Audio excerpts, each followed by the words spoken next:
Hi, I'm Michelle Rupp, host of AFMC TV. Thank you for joining us.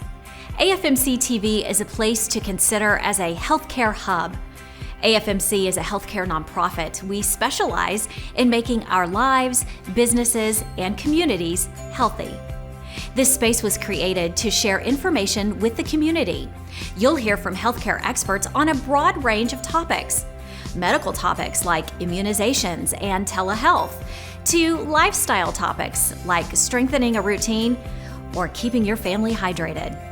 Our promise to you is to keep you informed in a digital way, providing useful information to you and your family. Again, thank you for joining us and welcome to AFMC TV. About the vaccine. In the next hour, we will very hard thing. That this video will provide ideas and also make sure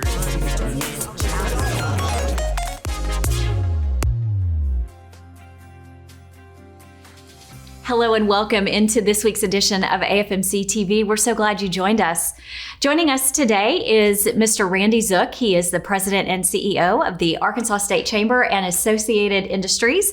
And first of all, Randy, thanks for joining us. Thanks for having me. Nice to be with you. We are partners on a very unique partnership, Yes. if you will, called Together Arkansas. And so I'm going to let you go ahead and explain just what is Together Arkansas.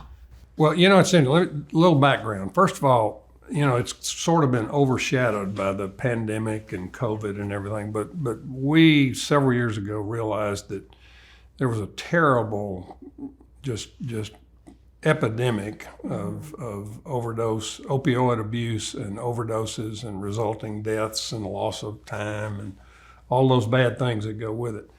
But didn't know what to do about it. But along came Blue Cross Blue Shield. Curtis Barnett, who's on our executive committee, head of Blue Cross Blue Shield, said, why don't we try to do something? And then I think he contacted Ray Hanley, and first thing you know, we had this idea cooked up. And we take little credit for the idea, but a lot of credit for helping push it out across the state. Because we've pushed it into every community chamber of commerce. They in turn have pushed it into nearly every, I can't imagine a business that is not aware of this effort to inform people about the dangers of opioid abuse and help people realize what a rampaging issue it is across the state. I mean, we've just got literally thousands of families that have been disrupted, if not destroyed, as a result of abuse of opioids.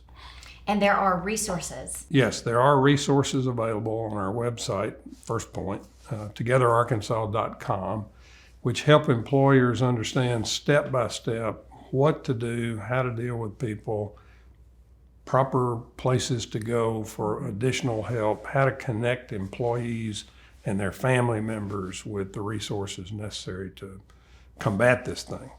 Talk a little bit about what you guys heard from the employers as it relates to when they realize they have an employee that is battling or dealing with maybe with an opioid problem or potential problem, or the fear that an employee may have a problem, and what have employers said to the chamber?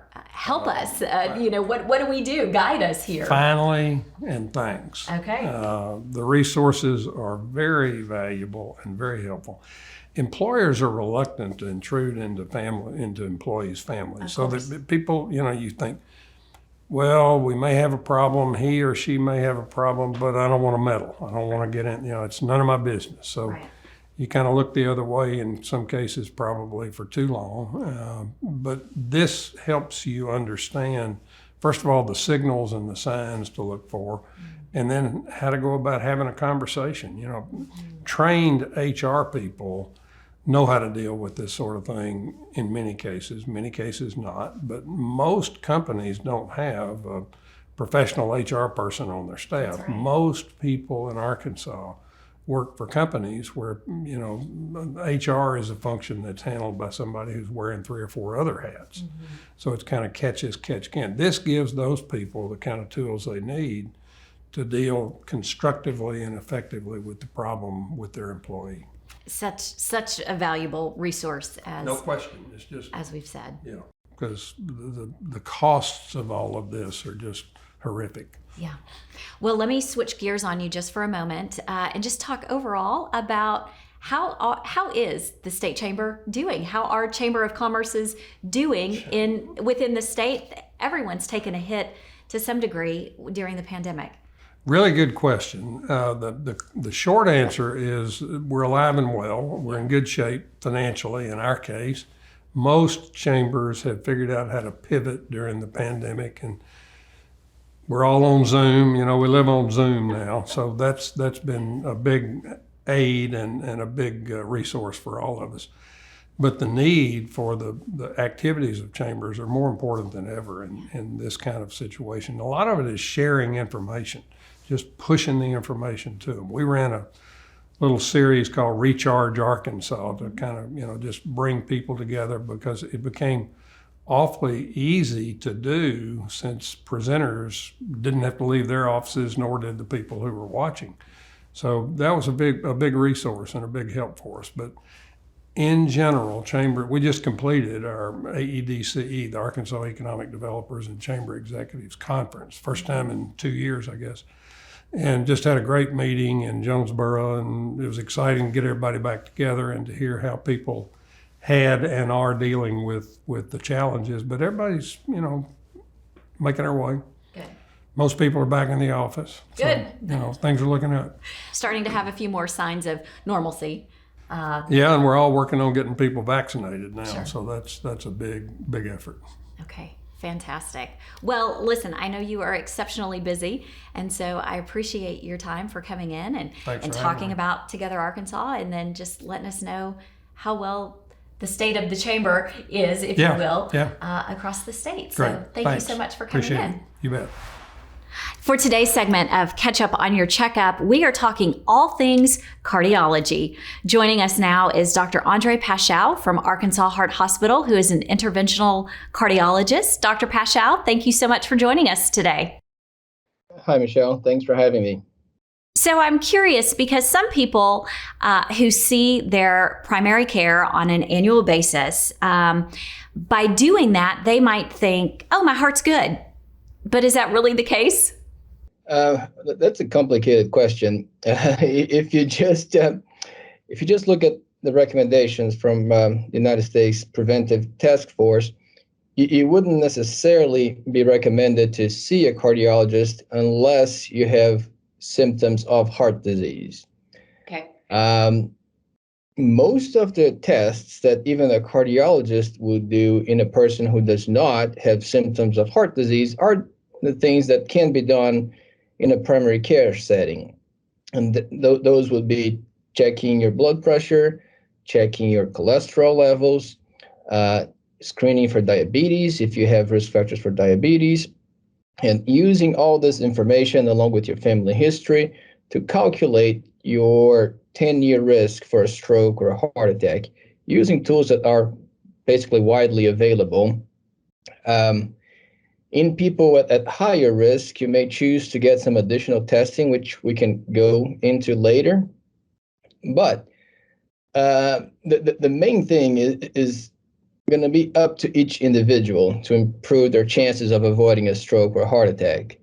Okay. The screening is actually less important than the lifestyle changes that will probably come out of any discussion with your primary care physician or a cardiologist. So I would say the average person without a strong family history of heart disease, who's not having chest pain or increasing shortness of breath with physical activity, can probably just continue their routine visits with a primary care physician. They can have their cholesterol checked once every 5 years or so, have the blood pressure recorded every year, be screened for diabetes, be mindful of those symptoms.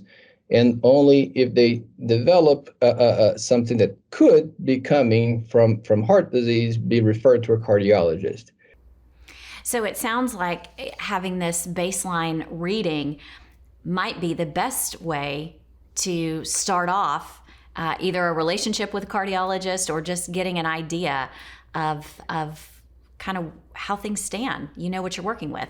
Yeah, and the way I would start this, if someone is in their 40s or 50s, is have a sit down with your primary care physician, mention that you're worried about your future risk for a heart attack. You can even bring up that you heard of this calcium score screening, and that screening can be initiated by your primary care physician, or can even be initiated by the patient, him or herself. There are many facilities like the Heart Hospital that offer this without a doctor's request. So you can just call our number, ask for Keep the Beat screening. You want to go a non-contrasted CAT scan like this, you get your number along with an estimate of your future risk.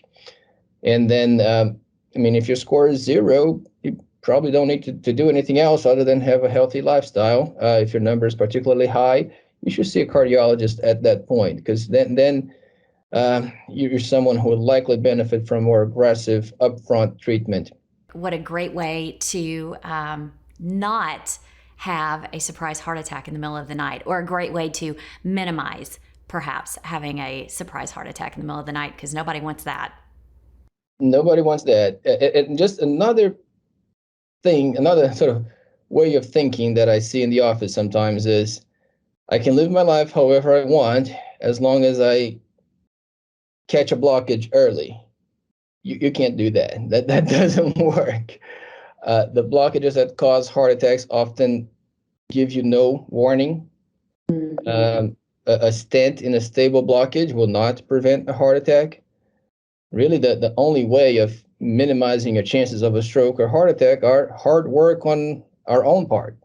Exercising, having a healthy diet, not smoking, really trying to cultivate those healthy habits that will prolong your life.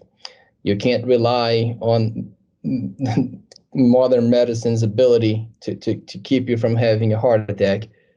Only our own choices can do that. And that has been the theme throughout all of the catch up on your checkups, is it all goes back to diet and exercise. So thank you, Dr. Paschow, for reiterating that fact and letting us know some of the valuable tools that you have at Arkansas Heart Hospital. Thank you so much for joining us. Thanks, Michelle. It was a pleasure. And thank you so much for joining us this week. We look forward to seeing you back here next Wednesday for another AFMC TV episode.